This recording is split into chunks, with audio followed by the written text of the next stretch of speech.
CPM Thiruvananthapuram ജില്ലാ സമ്മേളനത്തിൽ സർക്കാരിനും പോലീസിനും രൂക്ഷ വിമർശനം. പോലീസ് സ്റ്റേഷനുകളിൽ ഇരകൾക്ക് നീതി ലഭിക്കുന്നില്ല എന്ന നേതാക്കളുടെ പ്രസംഗം ഒരു വഴിക്കും പ്രവർത്തനം മറുവഴിക്കുമാണെന്നും വനിതാ നേതാവ് കുറ്റപ്പെടുത്തി. MV ഗോവിന്ദിന്റെ വൈരുദ്ധ്യാത്മക ഭൗതികവാദം അറിയണമെങ്കിൽ സ്റ്റേഷനുകളിൽ പോകണമെന്നും സംഘടനാ റിപ്പോർട്ട് ചർച്ചയ്ക്കിടെ പ്രതിനിധികൾ വിമർശിച്ചു.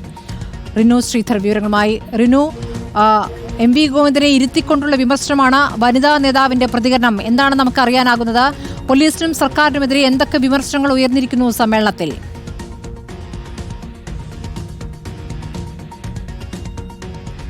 സ്മൃതി, ഇന്നലെ ഉച്ചയോടുകൂടി ആരംഭിച്ച സംഘടനാ റിപ്പോർട്ടിന്മേലുള്ള ചർച്ച ഇപ്പോഴും തിരുവനന്തപുരം ജില്ലാ സമ്മേളനം കോവളത്ത് വെച്ച് നടക്കുന്ന സമ്മേളന വേദിയിൽ തുടരുകയാണ്. അല്പസമയം മുമ്പ് മുഖ്യമന്ത്രി പിണറായി വിജയൻ ഈ സമ്മേളനത്തിൽ പങ്കെടുത്തു.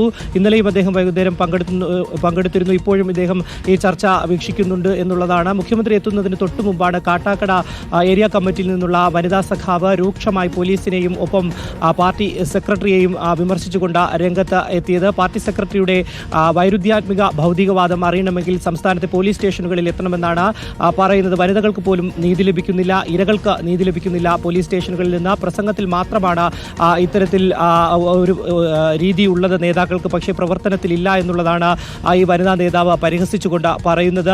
MV ഗോവിന്ദനെ വേദിയിലിരുത്തിക്കൊണ്ടായിരുന്നു ഇത്തരം ഒരു പരിഹാസം വനിതാ നേതാവിൽ നിന്ന് ഉണ്ടായത്. സ്ത്രീകൾക്കും കുട്ടികൾക്കും എതിരെയുള്ള കേസുകളിൽ ഒരു രീതിയിലുള്ള നടപടിയും ആഭ്യന്തര വകുപ്പിൽ നിന്ന്, പ്രത്യേകിച്ച് പോലീസിൽ നിന്ന് ഉണ്ടാകുന്നില്ല എന്നുള്ളതാണ് വനിതാ നേതാവ് വിമർശിച്ചത്. ഒപ്പം പാർട്ടികളിൽ വനിതകൾക്ക് പ്രാതിനിധ്യമില്ല, വനിതകളെ പാർട്ടി പദവികളിൽ തഴയുന്നു എന്ന അടക്കമുള്ള ആരോപണം ഉയരുന്നുണ്ട്. സ്ത്രീകളെ പരിഗണിക്കണമെന്ന് സർക്കുലർ ഇറക്കാനുള്ള ആർജവം സംസ്ഥാന സെക്രട്ടറിയും സംസ്ഥാന പാർട്ടിയും കാണിക്കണമെന്നുള്ള ഒരു വിമർശനവും ഉയർന്നു വരുന്നുണ്ട്.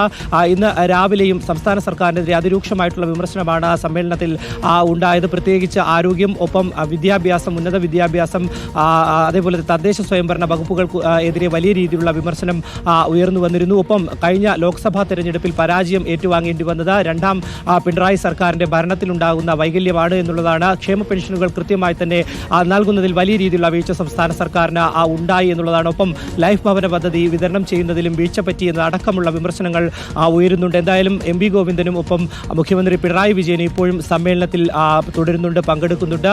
വി ജോയി സെക്രട്ടറി അവതരിപ്പിച്ച സംഘടനാ റിപ്പോർട്ടിന്മേലുള്ള ചർച്ച ഇപ്പോഴും പുരോഗമിക്കുകയാണ്. സ്മൃതി, ശരി. റിനു ശ്രീധരാണ് CPM തിരുവനന്തപുരം ജില്ലാ സമ്മേളനത്തിൽ ഉയർന്നിരിക്കുന്ന വിമർശനങ്ങൾ. സർക്കാരിനും പോലീസിനുമെതിരെ രൂക്ഷ വിമർശനം വന്നിരിക്കുന്നത് വനിതാ നേതാവിൽ നിന്നാണ്. വിശദാംശങ്ങളാണ് റിനു നൽകിയത്.